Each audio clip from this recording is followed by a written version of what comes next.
بسم اللہ الرحمن الرحیم۔ حق ٹی وی کے صارفین السلام علیکم۔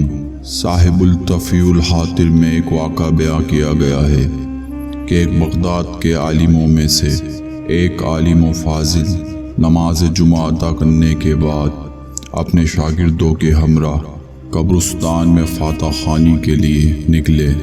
راستے میں انہوں نے ایک سانپ دیکھا تو اسے اپنے عصا سے قتل کر ڈالا۔ تھوڑی دیر کے بعد انہیں لمبے گرد و غبار نے ڈھانپ لیا اور وہ اچانک غائب ہو گئے۔ یہ دیکھ کر تمام شاگرد حیران ہو گئے۔ کچھ دیر بعد دیکھا کہ استاد صاحب ایک عمدہ لباس پہن کر آ رہے ہیں۔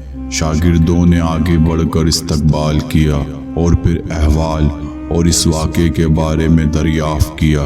استاد صاحب فرمانے لگے، جب مجھ پر گرد و غبار چھا گیا تو جن مجھ کو پکڑ کر ایک جزیرے میں لے گئے، پھر دریا میں مجھے غوطہ دے کر اپنے بادشاہ کے پاس لے گئے۔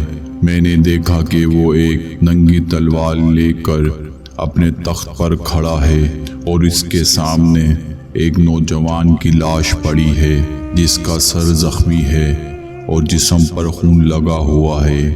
میرے مطابق سوال کیا گیا کہ یہ کون ہے؟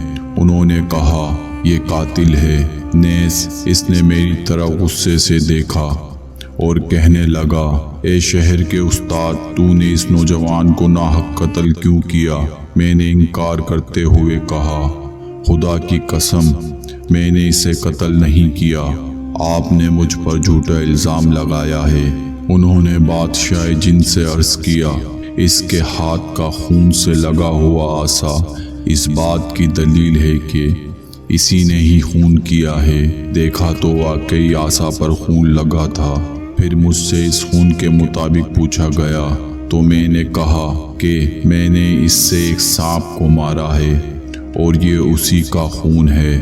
بادشاہ کہنے لگا، ارے او جاہل، وہ سانپ ہی میرا بیٹا تھا۔ یہ سن کر ہی میں ہکا بکا رہ گیا۔ پھر قاضی کی طرف متوجہ ہو کر کہنے لگا کہ یہ اپنے قتل کا اقراری ہے، تم اس کے قتل کا حکم دے دو۔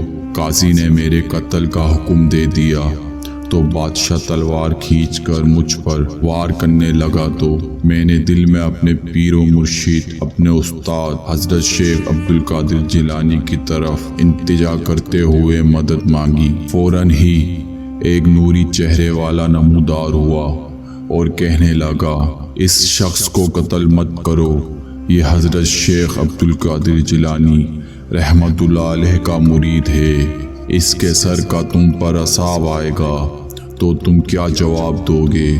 اس نے غوث اعظم کا نام سنا اور اپنی تلوار نیچے پھینک دی اور مجھ سے کہنے لگا، اے استاد، میں نے شیخ سبحانی غوث اعظم رحمت اللہ علیہ کے صدقے اپنے بیٹے کا قصاف معاف کیا اور اب تم ہی اس کی نماز جنازہ پڑھاؤ اور اس کے لیے مغفرت کی دعا کرو۔ پھر اس نے مجھے یہ کیرت پہنا کر جنات کے ساتھ رخصت کر دیا۔ جو مجھے وہاں لے کر گئے تھے وہی اس مقام پر چھوڑ کر میری آنکھوں سے پوشیدہ ہو گئے۔ میں نے دعا کی کہ حضرت وہ مرد مومن کون تھا؟ تو فرمایا، وہ کون ہو سکتا ہے ماں سوائے ہمارے حق ٹی وی کے صارفین، جنات کا آپ سے خوف زدہ رہنا اور آپ کی اطاعت کرنا مشہور ہے۔ دراصل آپ غوث ثقلین ہیں، یعنی جنوں انس کے فریادی، تو کیوں نہ جنات بھی آپ سے محبت اور عقیدت رکھیں اور آپ سے دستگیری کے طالب ہوں۔ جو تابعدار جن ہیں وہ ایسا ہی کرتے ہیں اور جو سرکش جن ہیں ان کو سزا ملتی ہے۔